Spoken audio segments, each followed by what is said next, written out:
Greetings, everybody. If you are a Nigerian and you feel happy whenever you hear the truth concerning this nation, please sit tight and listen to this video. This man just explained everything concerning Tinubu and waiting in they do for this nation. Let's listen.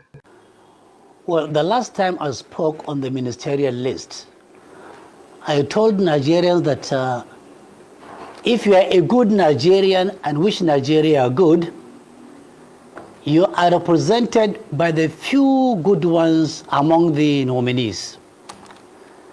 And if you are also a Nigerian who celebrates criminality, celebrate criminals, celebrate election rigging, you are also adequately represented by some people on the list. Going for your question now, what do I see? Once I perused through the list of the ministerial nominees and their portfolios, what came to my mind is that, yes, there we are. A perfectly executed civilian coup. The central character who plays the coup is Bola Ahmed Tinubu. Other accomplices of the Tinubu are the hidden vice president, and the hidden vice president is nobody other than BC Akande. Other members of the coup, civilian coup plot, are Bajabia Mila, the vice president, open vice president, and also chief of staff to the president. I could see the hand of the permanent secretary in the villa. I could see the hand of AT, SSA, and SSS in the villa.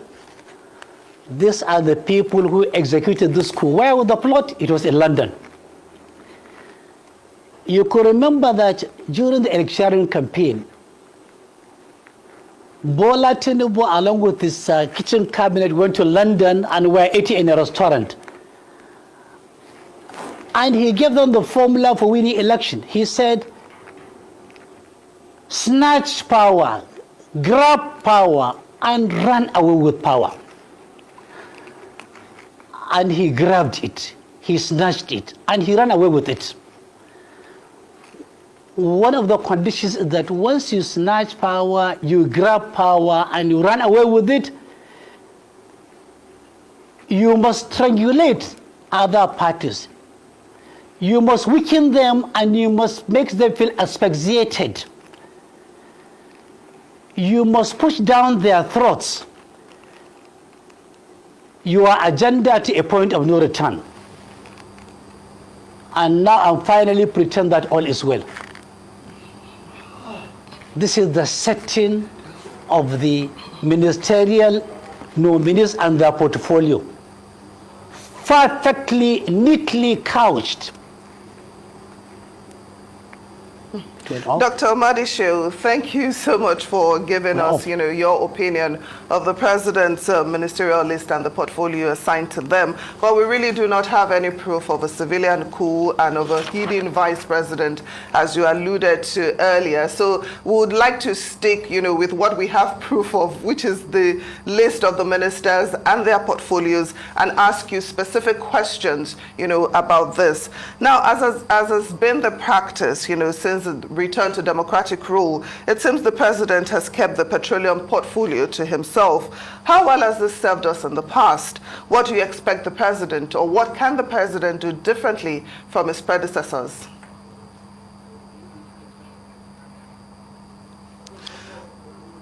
Now, I ask that has been the practice, since return to democratic rule. It seems President Bola Tinubu has kept the petroleum portfolio to himself. How well has this served us in the past? And what do you expect, or what can the president do differently, from his predecessors? What I expected Tinubu to do is to look at the circumstances of his coming. Serial objection, serial misgivings, serial exasperations. Many people, 14 million people said we don't like you. There are so many questions surrounding himself, surrounding his education, surrounding his personality, surrounding his trade, surrounding his genealogy. If he had factored all this into consideration, he would have acted differently. But he decided to act in the same way, in the same manner, in the same style, at the same speed with Buhari. For Buhari and Tinubu, there is no difference. And we are going to say it very clear now.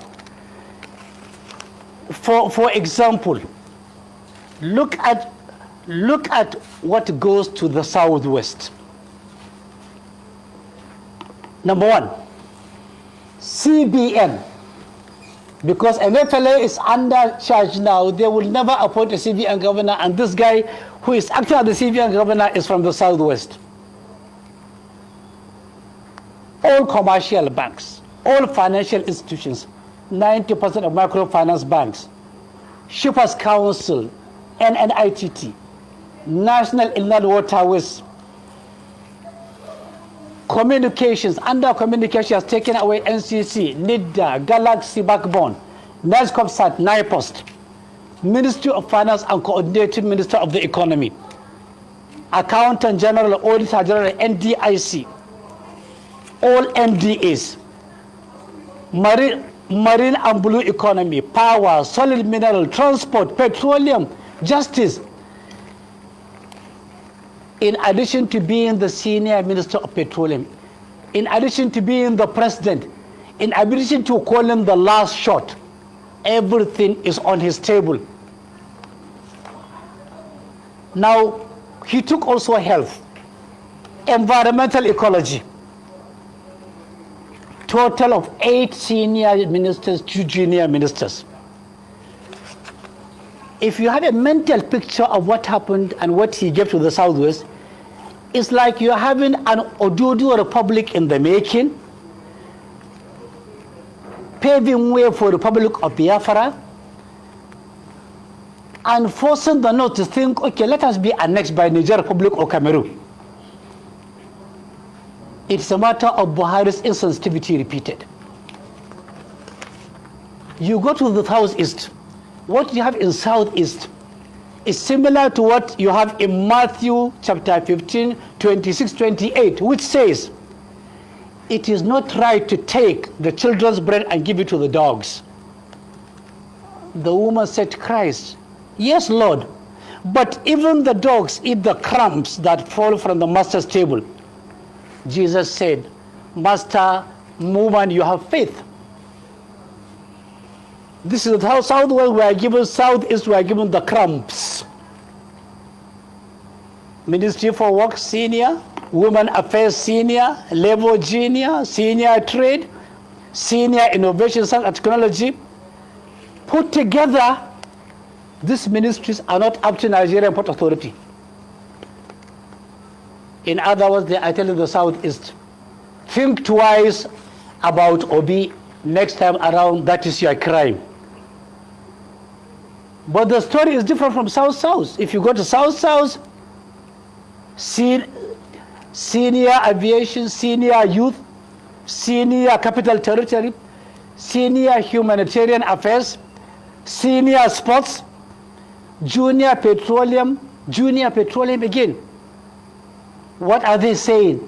He's as if he's saying, Mark chapter 1 verse 11. It says, you are my sons, whom I love.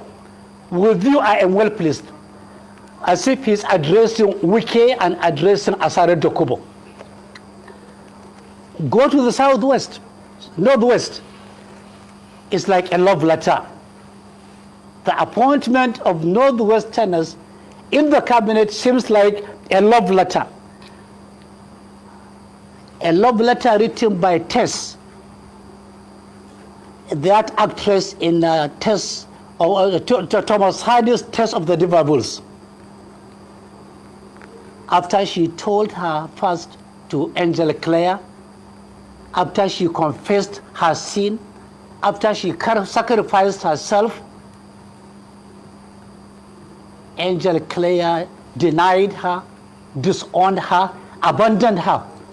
But even with that, even when the Northwest abandoned their people, ignored their own people,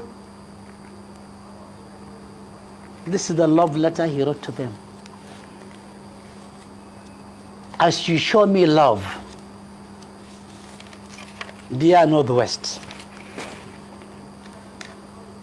I will always love you. Wow. Today, tomorrow, and the day after, forever. That is the way I can reward you. And I have rewarded you adequately. And thank you for promoting, protecting, and projecting the Muslim ticket. If you go to the Northeast, what you have is senior agriculture, senior education, senior interior, senior foreign affairs, senior health, senior police affairs, junior skill development. I am rewarding you for your steadfastness in Muslim ticket, and for abandoning your people, and for looking away, and for being insensitive, and for pretending as if there was no Boko Haram for 12 years in your own environment. North Central, you have senior steel, senior information, senior justice, senior labor, junior police affairs. And the message is, think twice on OB North Central. The most interesting portfolio of all the portfolios are the portfolios of my brother Badaru and Matawalla, former governor of Zamfara State. They were given ministers of defense, senior and junior. Ironically, this is the most insulting portfolio. They are not generals, they are not security agents, they are not security personnel, they are not former police officers. Badr is an accountant. Matol is an administrator from Zamfara State. When they go to the defense ministry, the first thing they will see is they will send them military assistants, MAs, not of their choice. When they are these are people who cannot deploy a single man, a single army to any location without the approval of the president. And their zone is burning. Their zone is under siege. Their zone is bewildered. People are dying morning, afternoon, evening, night, by the minute, by the hour, by the day, by the week, by the year, all year through. Yet they are called defense ministers. And a portfolio of defense, they can't even defend the defense budget because of full of technicalities before the National Assembly. Luckily for them, they are going to be given bulletproof vehicles. They are going to be given armed guards by the army. They are going to be given sirens.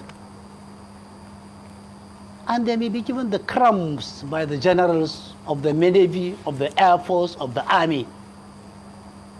They will be given a handout. Maybe when it comes to employment in the Air Force, in the Navy, in the Nigerian Army, at the NDA, they may be given some slots. And their slots, if they make the physical, they will fail in the medicals. At the end of the day, they have nowhere to go and they have nobody to show.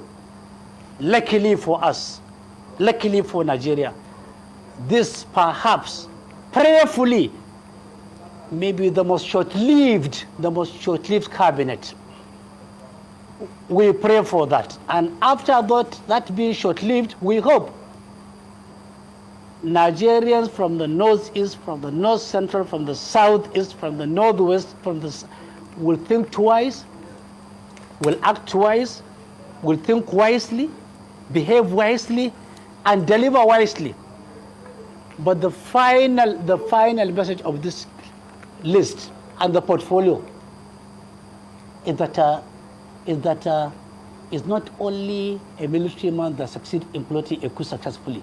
Civilians like Bola Ahmed Tinubu have perfected the art and the skill of executing a civilian coup successfully, seamlessly, and bloodlessly. I congratulate him and I sympathize with the Nigerians. I congratulate the Southwest for having the picture of an Adujo Republic in the making.